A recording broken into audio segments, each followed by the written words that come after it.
Hello students, स्वागत है आपका आपके प्यारे से YouTube channel GK underline study में। तो कैसे हैं आप सब। उम्मीद है कि आप सभी लोग मस्त होंगे और अपने तैयारियों में व्यस्त होंगे। तो आज की इस वीडियो में हम लोग 11th एनुअल एग्जामिनेशन 2023 के लिए फिजिक्स के क्वेश्चन पेपर का सॉल्यूशन करने वाले हैं, जिसके अंतर्गत हम लोग सभी ऑब्जेक्टिव क्वेश्चन का सॉल्यूशन देखने वाले हैं। तो चलिए बिना समय को गवाए सभी प्रश्नों को सॉल्व करते हैं। तो इसमें आपका पहला प्रश्न है कि वेग का बीमीय सूत्र है। जो वेलोसिटी है उसका आपको डायमेंशनल फार्मूला बताना है। तो पहले हम लोग वेग के बारे में जान लेते हैं, उसके बाद इसका बीमीय सूत्र भी निकालेंगे। तो वेलोसिटी जो होता है क्या होता है, तो पहले हम लोग इसे समझते हैं। तो वेलोसिटी यदि किसी पार्टिकल, मान लीजिए आपके पास कोई एक पार्टिकल है, तो उस पार्टिकल के पोजीशन में, इसके पोजीशन में अगर परिवर्तन होता है समय के सापेक्ष, तो उसे हम लोग वेग कहते हैं। एक बार और फिर से सुन लीजिए कि यदि किसी कण के स्थिति में परिवर्तन होता है समय के सापेक्ष, तो उसे हम लोग वेग कहते हैं। या दूसरा परिभाषा ये भी बोल सकते हैं कि विस्थापन में परिवर्तन की दर को वेग कहते हैं। और वेग बराबर हम लोग लिख सकते हैं v बराबर dx/dt, जहाँ पर ये dx जो है वह विस्थापन को या दूरी को व्यक्त करता है और t जो है वह समय को व्यक्त करता है। तो इसमें हम लोग लिख सकते हैं कि जो दूरी है यहाँ पर x, इसे हम लोग मीटर में मापते हैं, तो हो जाएगा इसका मीटर। उसके बाद समय को सेकंड मापते हैं, तो मीटर प्रति हो जाएगा इसका सेकंड मात्रक हो जाएगा। और इसी से हम लोग इसका बीमीय सूत्र ज्ञात कर सकते हैं। तो इससे कैसे ज्ञात करेंगे, तो जो मीटर होता है उसको हम लोग लेंथ में मापते हैं। तो किसी का भी बीमा लिखने के लिए पहले हम उस लोगों को उससे बड़ी ब्रैकेट के अंतर्गत लिख देंगे। उसके बाद देखिए इसमें मास तो नहीं है, मास नहीं है तो उसमें हम लोग जीरो दे देंगे, एम पे पावर जीरो। उसके बाद देखिए जो मीटर है उसे लेंथ में मापेंगे तो एल दे देंगे, और मीटर जो है यहाँ पर एक ही है, इसका पावर एक है तो यहाँ पर एक दे देंगे। उसके बाद देखिए सेकेंड में पावर 1 है, लेकिन अगर ये ऊपर जाएगा तो ये क्या हो जाएगा, मीटर सेकेंड यूनिवर्स हो जाएगा। तो -1 हो जाता है, तो सेकेंड को टाइम में मापते हैं, तो टी हो जाएगा यहाँ पर टी पे पावर -1। तो इस तरह से इसका बीवा हो जाएगा एम पे पावर 0 एल टी पे पावर -1। तो देखिए आपका राइट आंसर आ जाएगा सी, एम पे पावर 0 एल टी पे पावर -1। देखिए बीमा जो होता है ना, वह बताता है कि वह जो है ना कोई भी राशि को एंटिटी जो है वह किन किन भौतिक राशि से मिलकर बना हुआ है, और उसके पावर को ही, उसके घात को ही हम लोग बीमा कहते हैं। तो इस तरह से आपका वेग का बीमा निकल गया। तो इसका आंसर आपका हो जाएगा सी। उसके बाद देखिए नेक्स्ट प्रश्न है आपका, यहाँ पर आंसर भी इसका है दिया हुआ, तो सी हो जाएगा इसका राइट आंसर। उसके बाद देखिए दूसरा प्रश्न है कि निम्न सूत्र से किसी प्रयोग द्वारा, देखिए यहाँ पर सूत्र हिंदी में नहीं दिया गया, लेकिन इंग्लिश में जो ना सूत्र दिया गया है, वो सूत्र है आपका x = a/b² है। तो ये सूत्र दिया गया है, और इस सूत्र के प्रयोग द्वारा जो है a, b, c तथा x का मान ज्ञात किया गया। ये मान लीजिए तीन क्वांटिटी एंड इसका मान ज्ञात किया गया, और a, b तथा c के मापन में त्रुटि क्रमशः 1%, 3%, 2% और x हुआ है। तो कह रहा है कि x में मापन त्रुटि कितना है वो निकालने के लिए। तो इन तीनों के मदद से हमें x में जो मापन त्रुटि हुआ है उसे हम लोग निकालना है। तो और यहाँ पर एक सूत्र दिया गया है, तो चलिए इसे सॉल्व करते हैं।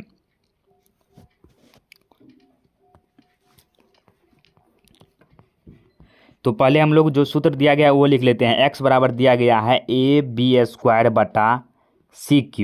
इसमें मापन जो ना प्रतिशत त्रुटि ज्ञात करना है। तो किसका ज्ञात करना है, तो पहले हमें जो दिया गया है वो लिख लेते हैं। तो यहाँ पर देख लीजिए a हो गया, a में दिया गया है a का जो प्रतिशत त्रुटि है वह कितना है, तो 1% है, a का 1% है। उसके बाद b का है 3% और c का है 2%, ये दिया गया है। तो a प्रतिशत को हम लोग किस प्रकार से लिख सकते हैं, और मैं इसे इस प्रकार से लिख सकते हैं, डेल a/a गुने 100, यही होता है आपका 1% बराबर। उसके बाद b प्रतिशत बराबर भी उसी प्रकार से लिख सकते हैं कि डेल b/b गुने 100। उसके बाद c में भी आप लिख सकते हैं उसी तरह से, c प्रतिशत बराबर क्या हो जाएगा यहाँ पर, डेल c/c गुने 100, यहाँ पर 100 हो जाएगा। तो इस तरह से हम लोग इसे लिख सकते हैं। तो यहाँ पर एक फार्मूला लगाएंगे और हो जाएगा। तो इतना मान दिया गया है, तो हमें पूछा गया है कि जो ना यहाँ पर x है, इसमें प्रतिशत जो है वह कितना त्रुटि है। तो कुछ नहीं करना है, हमें x प्रतिशत यहाँ पर निकालना है। तो आपको यहाँ पर x प्रतिशत लिख देना है पहले। तो x प्रतिशत में हम लोग क्या लिखेंगे यहाँ पर, डेल x अपॉन x गुने 100, इसका वैल्यू ज्ञात करना है। तो इसके वैल्यू के बराबर क्या लिख देंगे, पहले आपको प्लस माइनस दे देना है और ब्रैकेट कीजिए। उसके बाद a का जो लिखा है तीनों को आपको जोड़ देना है। तो जो a का प्रतिशत है उससे आपको जोड़ देना है। तो यहाँ पर a प्रतिशत लिखिए, ए प्रतिशत लिखिए या पूरे टर्म ये लिखिए, दोनों एक ही बात है। तो हम लोग सीधे 1% लिख देते हैं, क्योंकि उसे लिखेंगे तो जगह भी यहाँ पर ही कम है, तो एक ए प्रतिशत को जोड़ देते हैं। और सूत्र में देखिए ए का पावर भी 1 है, तो इसमें कोई चेंजेस नहीं होगा। तो यहाँ पर ए प्रतिशत लिख देते हैं, उसके बाद प्लस देंगे। यहाँ पर देखिए चेंज होगा, इस किस में होगा, इसमें होगा बी स्क्वायर है, तो बी स्क्वायर है तो पावर को आपको आगे ले लेना है। तो 2 हो जाएगा, तो 2 आगे हो जाएगा। उसके बाद बी प्रतिशत, तो बी प्रतिशत इतना बराबर दे दिया है आपका कितना 3%, तो वो बाद में रखेंगे, पहले बी प्रतिशत लिख देते हैं, 2b प्रतिशत हो जाएगा। उसके बाद देखिए सूत्र में जो है ना x बराबर सी क्यू है, तो क्यू 3 है ऊपर में पावर, तो उसको आगे ले लेना है हमें, तो 3c प्रतिशत हो जाएगा। उसके बाद ये हो जाएगा प्लस 3c प्रतिशत। आप मान रख दीजिए, आपका आंसर निकल जाएगा।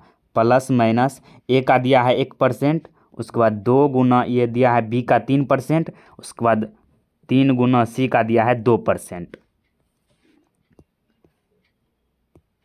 तो यहाँ पर लिखिएगा तो प्लस माइनस ये हो जाएगा 1, उसके बाद ये हो जाएगा आपका 6 और ये भी हो जाएगा 6, तो ये हो जाएगा आपका 13 हो जाएगा। तो इसका राइट आंसर हो जाएगा प्लस माइनस 13% जो है ना 2dt होगा x में। तो इसका राइट आंसर आपका क्या हो जाएगा, तो इसका राइट आंसर जो है ना आपका ए हो जाएगा। इस तरह के प्रश्न आपके पेपर में निश्चित रूप से पूछे ही जाते हैं हर बार। तो इस तरह से आपको इसका सॉल्यूशन करना है। पहले जो सूत्र दिया गया है वो लिख देना है, उसके बाद ए प्रतिशत दिया गया है, बी प्रतिशत, सी प्रतिशत दिया गया है। ए प्रतिशत मतलब होता है डेल ए बटा ए गुने 100, तो इसी का मान 1% है। फिर बी का है 3%, उसी प्रकार से। उसके बाद एक्स प्रतिशत के बराबर जो है ना जोड़ देना आपको, नीचे में भी रहता है तो उसको भी हम लोग जोड़ देते हैं, क्योंकि पहले ही प्लस माइनस बाहर निकाल लिए हैं। तो इस तरह से आपको इसका हल करना है, तो आपका 13% आ जाएगा। उसके बाद देखिए नेक्स्ट प्रश्न है आपका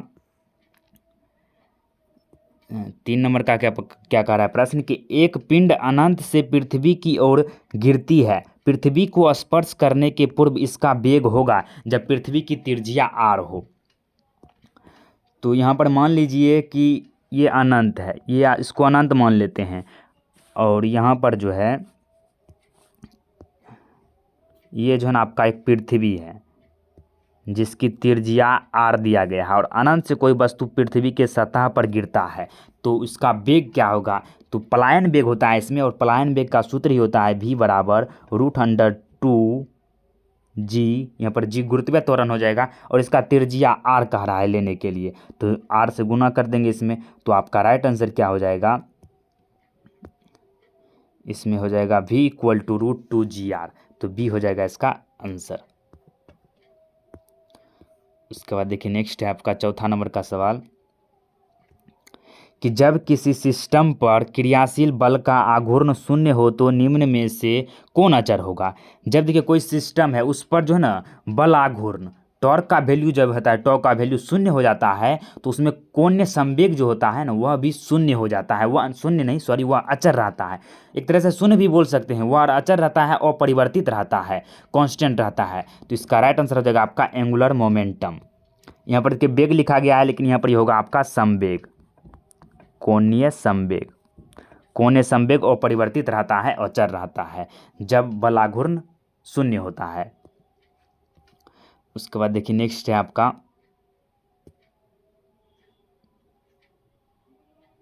और यहाँ पर इस तरह से भी समझ सकते हैं कि जो आपका बल आघूर्ण होता है, वह बल आघूर्ण जो है ना वह होता है आपका कोणीय संवेग में परिवर्तन की दर को ही बल आघूर्ण कहते हैं। तो मान लीजिए यहाँ पर ही जो आपका बल आघूर्ण है, यहाँ पर ही हो जाएगा कोणीय संवेग, मान लेते हैं ओमेगा कोणीय संवेग है, और उसमें परिवर्तन की दर टी। तो जब टॉर्क का वैल्यू 0 हो जाएगा तो ओमेगा बटा टी हो जाएगा, और ओमेगा टी से गुना कर दीजिएगा कोना कोनी, तो ये भी 0 हो जाएगा, अर्थात तो वचर हो जाता है कोणीय संवेग। तो इस तरह से भी याद रख सकते हैं। उसके बाद देखिए नेक्स्ट है आपका, कि विद्युत धारा का ऐसा ही मात्रक है। तो विद्युत धारा का ऐसा ही मात्रक जानते हैं एम्पियर होता है। उसके बाद छठा प्रश्न है कि दाब का बीमीय सूत्र है। तो चलिए इसे भी निकालते हैं हम लोग, दाब का भी बीमीय सूत्र। तो जो दाब होता है प्रेशर, तो ये होता है आपका बल बटा क्षेत्रफल। तो प्रति एकांक क्षेत्रफल पर लगने वाले बल को ही हम लोग दाब कहते हैं। तो ये हो जाता है आपका फोर्स बटा एरिया। तो यहाँ पर क्या हो जाएगा आपका, फोर्स का निकाल लेते हैं पहले, उसके बाद निकाल लेंगे ये जो है ना यहाँ पर एरिया। तो इसका मीटर स्क्वायर होता है तो ये निकाल ही लेंगे आप लोग। तो यहाँ पर हम लोग पहले जो इसका होता है ना, इसका होता है फोर्स बराबर होता है F बराबर ma होता है, ma होता है। और जो m होता है उसे हम लोग केजी में मापते हैं। और जाके यहाँ पर मीटर प्रति स्क्वायर होता है त्वरण का, ये हो जाता है त्वरण।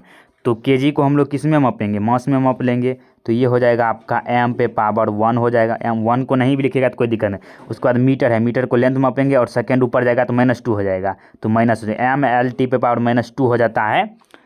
जो बल है उसका हो जाता है बीमीय सूत्र। तो ऊपर रख देते हैं। तो यहाँ पर क्या हो जाएगा आपका, बल का रख देंगे तो हो जाएगा mLT पे पावर -2। और देखिए इसका होता है एरिया का, अगर निकालेंगे तो ए बराबर होता है मीटर स्क्वायर। तो मीटर को हम लोग एल स्क्वायर सीधे लिख सकते हैं। और मुख्य बात तो दोनों जीरो ही रहेगा, मास इसमें है ही नहीं। तो यहाँ पर एल स्क्वायर लिख देंगे। तो ये देखिए ऊपर चला जाएगा, या एक से एल से एक एल कट जाएगा यहाँ पर ही। तो आपका एक एल बचेगा तो ऊपर जाएगा तो माइनस हो जाएगा एक एल पर। तो यहाँ पर हम लोग लिख सकते हैं, यहाँ पर ही लिख देते हैं कि हो जाएगा mL पे पावर -1 T पे पावर -2। तो देखिए इस तरह का ऑप्शन आपके किस ऑप्शन में है। तो mL पे पावर -1 T पे पावर -2। तो ये हो जाएगा आपका बी हो जाएगा इसका राइट आंसर। बी जो है इसका राइट आंसर हो जाएगा। उसके बाद देखिए नेक्स्ट प्रश्न है, यहाँ पर ये आंसर भी इसका दिया गया है। उसके बाद 7वां प्रश्न है कि कोई आदर्श द्रव परिवर्तनशील व्यास वाली नली से प्रवाहित हो रहा है तो इसका दाब न्यूनतम होगा जहां पर वेग महत्तम होगा। जहां पर वेग महत्तम होता है वहां पर ही आपका जो है दाब न्यूनतम होगा। तो इसका राइट आंसर आपका क्या हो जाएगा, ए महत्तम जहां पर ही होगा। उसके बाद नेक्स्ट प्रश्न है कि यदि स्रोत एवं श्रोता दूर जा रहे हैं तब आभासी आकृति जो है ना वह क्या होगा, तो वह जो है ना डिक्रीज होगा। तो इसका राइट आंसर आपका हो जाएगा बी डिक्रीज होगा। उसके बाद 9 नंबर का सवाल है कि किस गैस का जो है ना गामा बराबर CP बटा CV, जो गामा है वह CP बटा CV महत्तम होगा। तो हीलियम गैस का जो है ना गामा बराबर CP बटा CV जो ना अधिकतम होता है, हाई होता है। तो इसका आंसर आपका बी हो जाएगा। उसके बाद देखिए नेक्स्ट प्रश्न है आपका कि तनी डोरी में उत्पन्न तरंगे होती है। जो तनी डोरी होता है, मान लीजिए तनी डोरी है आपके पास, तो इसमें उत्पन्न तरंगे कौन सा होगा, तो अनुप्रस्थ प्रगामी हो जाएगा। तो इसका राइट आंसर आपका हो जाएगा अनुप्रस्थ प्रगामी, बी हो जाएगा इसका राइट आंसर।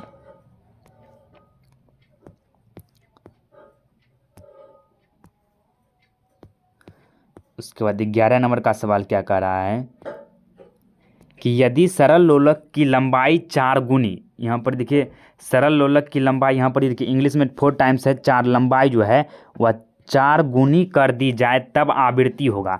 तो यहाँ पर जो आवृत्ति होता है आप लोग पढ़े होंगे फ्रीक्वेंसी के बारे में। तो इसमें इतना याद रखें कि आवृत्ति समानुपाती होता है √1/L का, जो सरल लोलक का लंबाई होता है।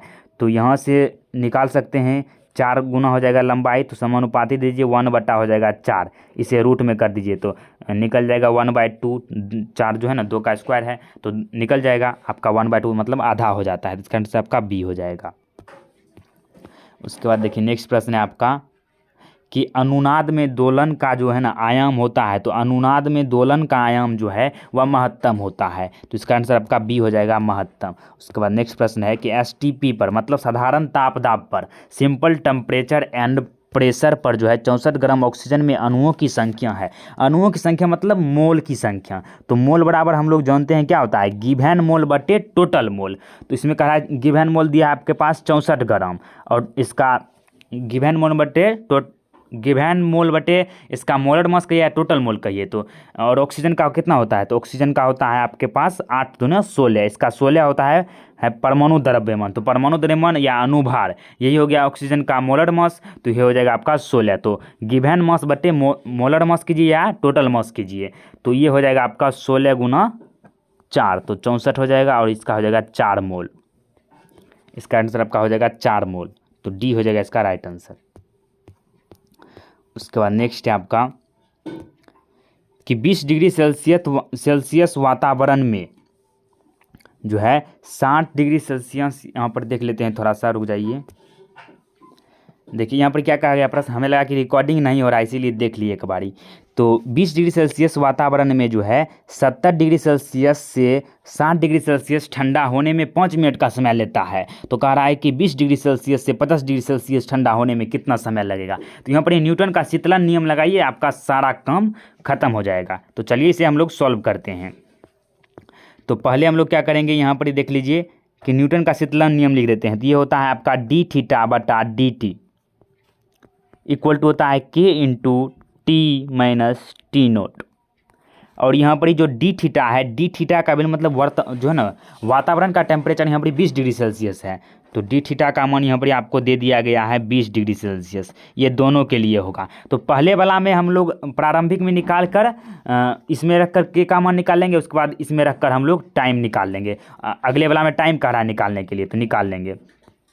तो पहला वाला में हमें दे दिया गया है, देखिए यहाँ पर जो 70 डिग्री सेल्सियस है और जाके 60 डिग्री सेल्सियस है उसके बारे में निकालना है। तो यहाँ पर क्या करेंगे हम लोग, यहाँ पर देखिए यहाँ पर जो है ना डी थीटा का वैल्यू जो है वो 20 डिग्री नहीं होगा। यहाँ पर डी थीटा का वैल्यू जो है ना यहाँ पर 20 डिग्री नहीं होगा। यहाँ पर के का वैल्यू जो है ना 20 डिग्री दिया गया है। सॉरी, के का वैल्यू नहीं है, ठीक ही है, एक बार देख लेते हैं। यहाँ पर जो है ना टी नोट का वैल्यू दिया गया है 20 डिग्री सेल्सियस, तो वहाँ पर ही हमें डी थीटा लिख दिए थे। डी थीटा जो है उसका अंतर होगा, तो यहाँ पर हम पहले लिख देते हैं कौन कौन से वैल्यू हमें दिए गए हैं। तो टी नोट का वैल्यू दिया गया है यहाँ पर 20 डिग्री सेल्सियस, ये दोनों के लिए होने वाला है। तो चलिए पहले हम लोग प्रारंभिक में जो है ना पहले वाला निकाल लेते हैं। जब 70 डिग्री से 60 डिग्री ठंडा होने में 5 मिनट का समय लगता है, तो उससे हम लोग के का वैल्यू ज्ञात कर लेते हैं। तो ये हो जाएगा आपका डी थीटा जो है यहाँ पर डी थीटा बराबर क्या हो जाएगा 70 माइनस 60, जो दिया गया है उसको घटाकर, और उसके बाद टाइम 5 मिनट लगता है ठंडा होने में, तो ये लिख देना। उसके बाद के का वैल्यू ज्ञात करना है। तो टी का वैल्यू जो है ना यहाँ पर दोनों का जोड़ देना है और उसका औसत निकालते हैं जैसे उस तरह से। तो 60 + 60 हो जाएगा, उसके बाद 2 कर देंगे जो यहाँ पर दिए गया है वैल्यू। तो और उसके बाद देखिए टी नोट का वैल्यू कितना है 20 डिग्री, तो -20 डिग्री कर देना है। तो इस तरह से यहाँ पर हमें करते जाना है। तो इसका कीजिएगा तो 10/5 आ जाएगा। उसके बाद के का वैल्यू आ जाएगा, ये इसमें जोड़िएगा तो 130/2 हो जाएगा, तो 65 हो जाएगा इसका। फिर उसके बाद -20 हो जाएगा, तो ये भी काट दीजिए, 2 बार में हो जाएगा। तो ये 2 बराबर हो जाएगा, यहाँ पर कीजिएगा तो 5 हो जाएगा और 45 हो जाएगा, तो 45 के आ जाएगा। तो इसीलिए यहाँ पर के का जो वैल्यू है वह कितना आ जाएगा 2/45 आ जाएगा के का वैल्यू। तो ये आ गया आपका के का वैल्यू। आप जो है ना हमें दूसरा वाला में निकालना है टाइम, तो यहाँ पर टाइम निकाल लेते हैं आराम से 60 डिग्री से 50 डिग्री ठंडा होने में। तो डी थीटा बराबर क्या हो जाएगा, डी थीटा बराबर हो जाएगा आपका 60 - 50 बट्टा हो जाएगा, इसमें टाइम तो निकालना है, टी दे देते हैं। उसके बाद के का वैल्यू कितना है 2/45। उसके बाद टी का वैल्यू कितना हो जाएगा यहाँ पर 60 + 50/2 और माइनस में कितना 20 डिग्री, -20 डिग्री। तो ये भी हो जाएगा आपका 10/T हो जाएगा यहाँ पर। उसके बाद ये 2/45 और जाके गुना कीजिएगा, इसमें कितना आ जाएगा, पहले तो घटा देते हैं 110 हो जाएगा, 55 - 20, 55 - 20 हो जाएगा। तो यहाँ पर ही हम लोग कर देते हैं। तो 10/T इसको रहने ही दीजिए यहाँ पर। उसके बाद देखिए 2/45 गुने, इसमें घटाएगा तो 5 हो जाएगा। उसके बाद 5 में से 2 घटा 3, 35 हो जाएगा। तो 5 × 7 = 35, 5 × 9 = 45, तो ये हो जाएगा। उसके बाद यहाँ पर हम गुना कर देते हैं, तो टी का वैल्यू यहाँ से ज्ञात कर लेते हैं। तो टी जो है ना ऊपर में गुना हो जाएगा, तो ऊपर में गुना कर देंगे तो 2 × 4 = 14T होता है। तो 14 को जो है इधर कर लेते हैं, 10 × 9 = 90 हो जाएगा। उसके बाद 14 इधर आ जाएगा, तो 4 × 6 = 84, 6 बार में लगेगा। उसके बाद समथिंग पॉइंट कुछ आएगा वैल्यू यहाँ पर। तो 6 मिनट से अधिक लगता है समय। तो ऑप्शन में देखिए कौन सा है, 6 मिनट कौन सा है। तो यहाँ पर 6 मिनट तो कोई नहीं है, लेकिन यहाँ पर 5 मिनट से अधिक लग रहा है समय, तो हम लोग बी ऑप्शन लगाएंगे, 5 मिनट से अधिक लग रहा है समय। अब उसके बाद कम ही सॉल्व करने वाला प्रश्न होगा। तो इसका आंसर आपका हो जाएगा बी, 5 मिनट से अधिक लगेगा। फिर सेल्सियस तथा फ़ारेनहाइट पैमाना पर जो है ना पठन होगा, मतलब दोनों पर समान कब होगा, तो 40 डिग्री में जो है ना समान होता है। इसे आप फार्मूला से भी निकाल सकते हैं। उसके बाद नेक्स्ट है आपका कि धातु के जो है ना धातु के प्लेट में छेद है तो गर्म करने पर छेद का आकार क्या होगा। मान लीजिए धातु है, इसमें छेद है, तो इसका जो जब गर्म करेंगे तो इसका आकार जो है ना वो आकार बढ़ेगा। तो इसका आंसर आपका ये हो जाएगा बढ़ेगा। उसके बाद है कि विशिष्ट ऊष्मा का ऐसा ही मात्रक होता है, तो विशिष्ट ऊष्मा का ऐसा ही मात्रक होता है joule, KG inverse, kelvin inverse. तो इसका आंसर आपका बी हो जाएगा, joule, KG inverse, kelvin inverse. उसके बाद है कि वायु जो है वायुयान कार्य करता है, तो वायुयान जो है एरोप्लेन वह बर्नौली के प्रमेय पर कार्य करता है। इसका आंसर आपका सी हो जाएगा, बर्नौली का प्रमेय। उसके बाद केपलर का द्वितीय नियम जो है ना किसका संरक्षण सिद्धांत है, तो केपलर का द्वितीय नियम जो है वह किसका मतलब संरक्षण सिद्धांत है, तो वह कौन संवेग का, एंगुलर मोमेंटम का। तो इसका आंसर का बी हो जाएगा, डी हो जाएगा सॉरी। उसके बाद जी का मान महत्तम होता है, तो जी का मान जो है ना गुरुत्वीय त्वरण का मान अधिकतम कहाँ होता है, तो ध्रुव पर होता है। इसका आंसर आपका बी हो जाएगा, ध्रुव, पोल। उसके बाद नेक्स्ट है आपका कि पृथ्वी सतह पर जो है ना वस्तु का भार डब्लू है, पृथ्वी के सतह पर वस्तु का जो भार है वह डब्लू है, तो पृथ्वी सतह आर ऊंचाई पर जो है ना भार क्या होगा, तो जो डब्लू बराबर होता है, भार बराबर होता है वह एम जी। तो ये फार्मूला आप जानते होंगे। तो ये तो आपका पृथ्वी पर हो गया सतह पर। उसके बाद कह रहा है आर ऊंचाई पर क्या होगा, तो डब्लू डैश यहाँ पर हो जाएगा एम जी डैश। तो एम बदलने वाला ही नहीं है, जी डैश बदलेगा यहाँ पर ही। तो जी डैश बराबर हम लोग निकाल लेते हैं। तो जी डैश बराबर क्या हो जाएगा, तो जी इंटू हो जाएगा आर बटा आर प्लस एच का स्क्वायर। तो यहाँ पर जो एच है ऊंचाई वह तो आपको दे दिया गया, यहाँ पर क्या है त्रिज्या है उसका, तो आर बटा आर प्लस आर। तो ये हो जाएगा आपका आर बटा 2r। तो एक आर से एक आर कट जाएगा, 1/2 बचेगा, 1/2 का स्क्वायर कीजिएगा तो 1/4 हो जाएगा। तो इसका राइट आंसर आपका हो जाएगा हाफ हो जाएगा। इसका आंसर हो जाएगा सी, हाफ हो जाएगा। उसके बाद देखिए नेक्स्ट प्रश्न है आपका कि ऊर्जा का मात्रक होता है, तो ऊर्जा का मात्रक सभी हो जाएगा, जूल भी होता है, किलोवाट घंटा भी होता है, अर्ग भी होता है और सभी। तो इसका आंसर आपका डी हो जाएगा। उसके बाद नेक्स्ट है आपका, ये भी सॉल्व करने वाला ही प्रश्न है कि जो है ना 227 डिग्री सेल्सियस एवं 127 डिग्री सेल्सियस ताप के मध्य कार्यरत है उच्च ताप पर यह जो है ना 6 × 10⁴ कैलोरी ऊष्मा अवशोषित करता है। तो ऊष्मा का जो ऊर्जा में रूपांतरण कार्य करने में कितना जो है ना ऊष्मा होगा, कैलोरी जो है खर्च होगा। तो इसका हम लोग निकालते हैं। तो पहले हम लोग इसे जो है ना सेल्सियस में है तो इसे केल्विन में मान लेते हैं। इसे T1 मान लीजिए और इसे जो है ना T2 मान लीजिए। तो T1 हो जाएगा कितना, बदलने के लिए 273 जोड़ देते हैं। तो 127 में 273 जोड़ देंगे हम लोग सीधा। तो ये 273 जोड़ देंगे तो ये हो जाएगा आपका 7 3 10, 7 2 9 1 10, 2 1 3 1 400 डिग्री हो जाएगा, 400 डिग्री केल्विन हो जाएगा। उसके बाद T2 में जो वैल्यू है इसका 227 डिग्री, तो इसमें जोड़ेंगे तो कितना हो जाएगा, 500 हो जाएगा। ये हो जाएगा आपका, ये डिग्री सेल्सियस में तो ये 500 केल्विन हो जाएगा। उसके बाद यहाँ पर जो है एनर्जी हम लोग निकाल लेंगे, तो ये हो जाएगा 1 माइनस इसमें कर दीजिए T1/T2। तो क्या हो जाएगा यहाँ पर ही 1 - T1 का वैल्यू 400 है और इसका 500 है। तो ये दोनों जीरो कट जाएगा, 1/5 आ जाएगा यहाँ पर ही। तो 5 हो जाएगा। उसके बाद 4 हो जाएगा -5, तो 1/5 आ गया। उसके बाद क्या होगा, तो उसके बाद जो है 1/5 जो आ गया यहाँ पर ही 1/5। तो ये हो जाएगा यहाँ पर ही कार्य, जितना कार्य करने में लगेगा और उसमें जो ऊर्जा है वो हो जाएगा। तो इसका हो जाएगा वैल्यू नीचे में दिया गया है 6 × 10⁴ तो कर दीजिए आप। 6.0 है तो कोई दिक्कत नहीं है, 6 भी रहेगा चलेगा। तो 6 × 10⁴ बटा हो जाएगा इसमें 5। तो कीजिएगा आप इसका हल, तो कितना आ जाएगा 1.2 × 10⁴ कैलोरी। तो इसका आंसर आपका हो जाएगा डी।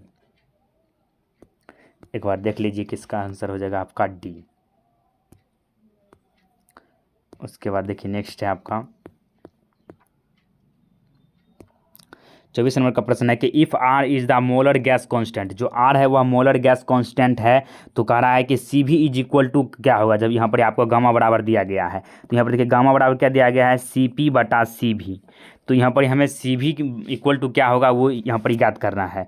तो हम जानते हैं, चूँकि जो है हम जानते हैं CP - CV बराबर होता है R, जहाँ पर R जो क्या है मोलर गैस कांस्टेंट है। तो जो है ना यहाँ पर से हम क्या निकाल लेते हैं, तो CV के टर्म में निकालना है तो CP बराबर जो निकाल लेते हैं CV के टर्म में, तो R प्लस हो जाएगा CV। तो गामा बराबर क्या लिख सकते हैं यहाँ पर हम लोग, जो सी पी है सी पी की जगह लिख सकते हैं आर प्लस सी भी बटा सी भी। तो इससे तोड़ दीजिए अलग अलग भाग में, तो आर बटा हो जाएगा सी भी प्लस सी भी बटा सी भी हो जाएगा, क्योंकि तो फिर इसका अगर एलसीएम लेते हैं तो ऊपर वाला टर्म आ ही जाएगा। तो इससे ये एक यहाँ पर जो है ना, इससे इससे कट जाएगा, 1 हो जाएगा। तो ये हो जाएगा आर बटा सी भी +1। तो ये +1 को उधर भेज देंगे तो गामा हो जाए माइनस में चला जाएगा। तो यहाँ पर हम लोग लिख सकते हैं इसे अच्छे तरीके से कि हो जाएगा ये गामा -1, ये +1 को उधर भेज दे, गामा हो गया, ये हो गया आर बटा सी भी। क्लियर है। उसके बाद हमें कह रहा है सी भी इक्वल टू निकालने के लिए गुना करेंगे, तो यहाँ पर 1 है तो ऊपर गुना करेंगे तो सी भी हो जाएगा। उसके बाद ये आर हो जाएगा तो आर, उसके बाद ये जो है इधर आ जाएगा तो गामा -1 हो जाएगा। तो आर बटा गामा -1, तो इसका आंसर आपका सी हो जाएगा। देख लीजिए ऑप्शन में कौन सा है, तो सी ऑप्शन हो जाएगा आपका राइट आंसर। उसके बाद देखिए नेक्स्ट है कि पृष्ठ तनाव का मात्रक होता है, सरफेस टेंशन का मात्रक क्या होता है, तो न्यूटन मीटर इन्वर्स होता है। तो इसका आंसर आपका बी हो जाएगा, न्यूटन मीटर इन्वर्स। उसके बाद नेक्स्ट है कि दाब एक राशि है तो दाब एक सदिश राशि है। ऊपर ही बताए थे कि जो दाब है वह फोर्स अपॉन एरिया होता है। तो फोर्स क्या है, तो यह एक वेक्टर क्वांटिटी है, तो ये भी जो है आपका वेक्टर क्वांटिटी ही हो जाएगा। उसके बाद नेक्स्ट है आपका प्रेशर इज क्या है, तो ये वेक्टर क्वांटिटी है। उसके बाद है कि न्यूटन बल जो है ना वह तुल्य होता है, मतलब किसके बराबर होता है, न्यूटन। 1 न्यूटन बराबर क्या होता है, तो 1 न्यूटन बराबर होता है 10⁵ डाइन के बराबर। तो ये हो जाएगा आपका राइट आंसर डी।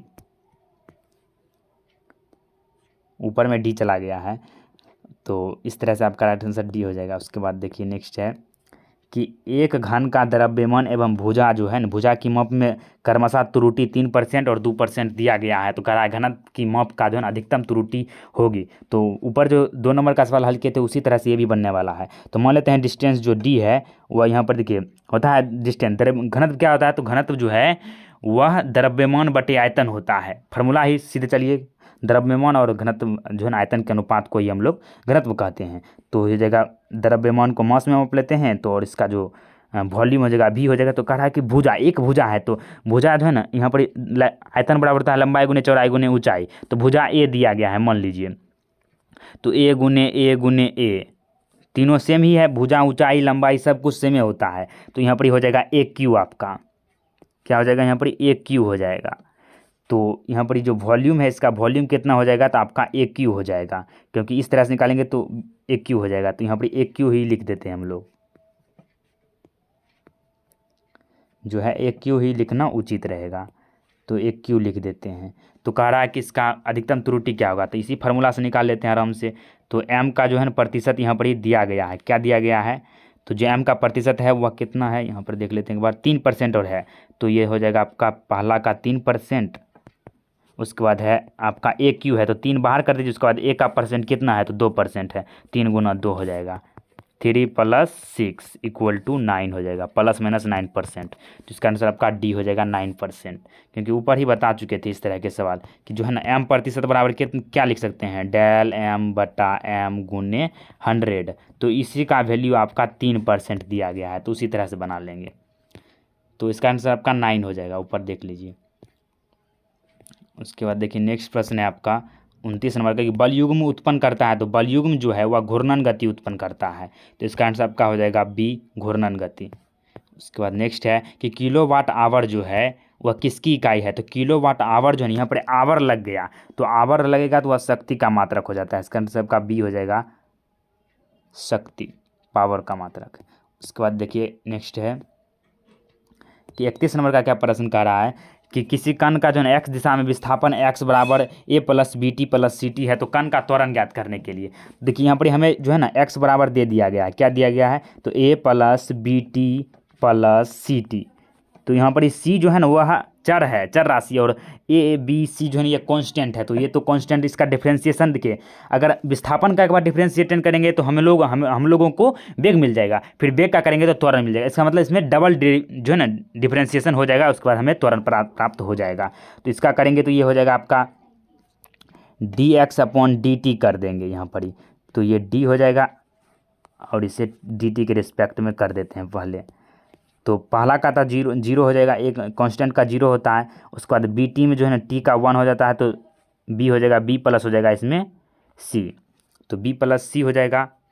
यहाँ पर जो है ना, यहाँ पर शायद बी टी स्क्वायर है, बी टी स्क्वायर है, तभी न कहे किस तरह तो यहाँ पर देखिए टी स्क्वायर है तो ये हो जाएगा, दो बाहर आ जाता है, एन इंटू एन पे पावर एन माइनस वन होता है, तो ये हो जाएगा टी, क्योंकि दो में से वन घटाएंगे तो वन ही हो जाएगा, तो सी टी पे पावर टू माइनस वन हो जाएगा। और बाकी बाद इसका तो वन ही हो जाता है, कोई एक्स रहेगा, एक्स का डिफ्रेंसिएशन वन ही होता है, तो यहाँ पर टी दे दिया गया, तो ये हो जाएगा आपका। फिर अगर इसका ये निकला आपका वेग, तो इसका करेंगे डी वी बटा डी टी, तो हमें यहाँ पर ही त्वरण प्राप्त हो जाएगा इसका, तो त्वरण हो जाएगा क्या इसमें, तो डी कर दीजिए यहाँ पर ही, ये इतना बताने के लिए कर रहे हैं, डी टी हो जाएगा। उसके बाद देखिए इसका बी का तो जीरो हो जाएगा। उसके बाद देखिए सी है, सी जो है ना यहाँ पर ये जो देखिए ऊपर में ये तो दो बाहर भी ना आएगा, तो यहाँ पर ही दो टू टू टी हो जाता है यहाँ पर ही, तो यहाँ पर ही फिर टी का सिर्फ यहाँ पर टी ही रहेगा, तो उसका एक हो जाता है, तो यहाँ पर टू सी हो जाएगा सिर्फ, तो इसका राइट आंसर आपका क्या हो जाएगा, टू सी ओनली हो जाएगा, तो इसका आंसर आपका